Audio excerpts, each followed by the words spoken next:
The Ohio Veterans Hall of Fame recognizes Ohio's distinguished men and women who have worn the uniform of our nation's armed forces and then continue to contribute to their communities, state, and nation through exceptional acts of volunteerism, advocacy, professional distinction, public service, and philanthropy.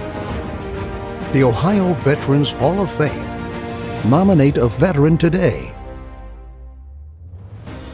Stephen Markovich, United States Air Force, Persian Gulf. I grew up in suburban Detroit. My father had been a radio operator on B-36s back in Korea, and I think a little bit prior. He had gotten recalled, and airplanes are what I grew up with. You know, going to the airport as a little kid, came down to the Air Force Museum, I think, for the first time, probably when I was 8 or 10 years old. I think we saw the Thunderbirds when I was a young kid. And a combination of all those things, I got the bug at a very, very early age.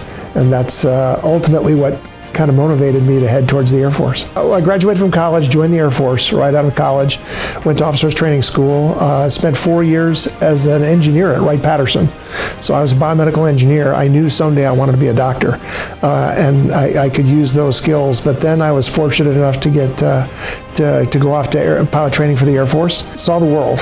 You know, I've been to Japan and Korea, the Middle East, Europe, Africa, all over the world with the Air Force. Great career.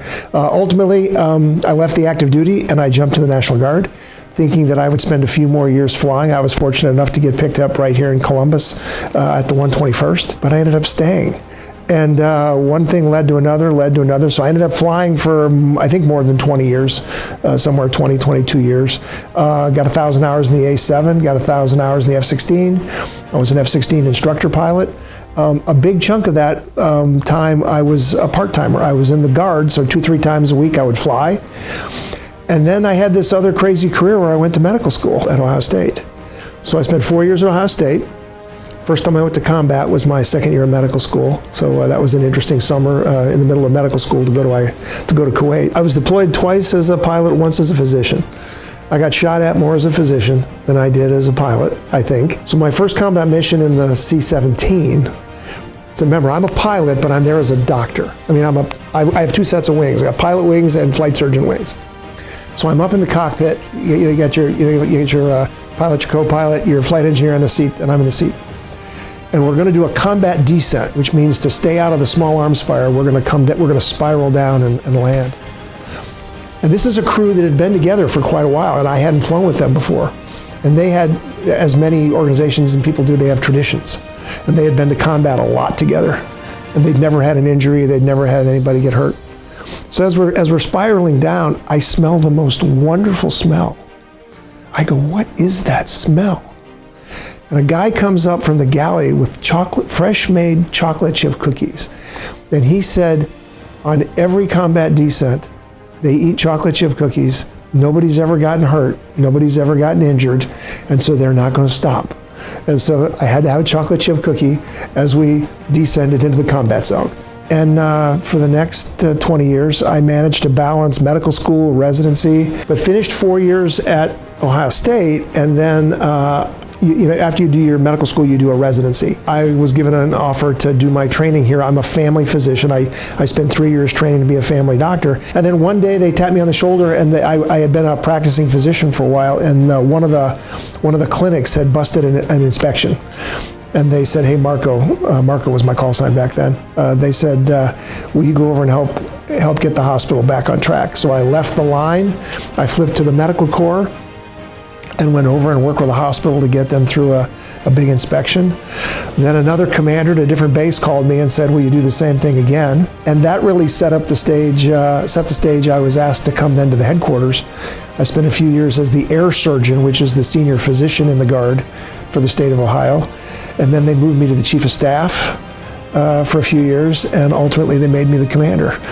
All while as a part-timer, while I did this, while I had a civilian career here at OhioHealth. And then over time, there came a time when they said, hey, we're having a lot of operational issues inside the walls of the hospital. Patient flow, patient throughput, they said, you're an engineer, you're a fighter pilot, maybe you could help straighten this out. And so one day you're on a committee, and the next day you lead the committee, and a year later you're chairing a task force. And a couple years later, they made me the president of the hospital. And then they asked me to be responsible for all the hospitals. So I came down to the corporate offices. I went from the squadron to the headquarters, so to speak, in military parlance. I spent another 5 or 6 years in that role, and then they offered me the job of the CEO. I could not have been as successful in OhioHealth but for the military, and I couldn't have been as successful in the military but for my civilian job. It was super humbling. I mean, you think about all of us that go into the military in one form or another. We're servant leaderships. We're here to serve. We're here for the mission.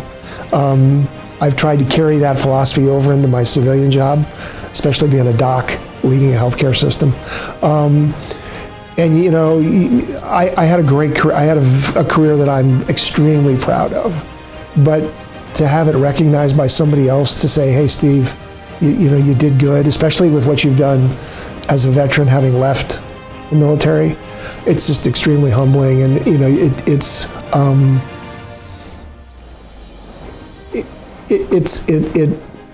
it just makes you really proud of everything you've done, all the people that helped get you to where you are, all those people's shoulders that you stood on. But to get that kind of a call was very humbling. Selection and induction into the Ohio Veterans Hall of Fame is a great honor. Nominate a veteran today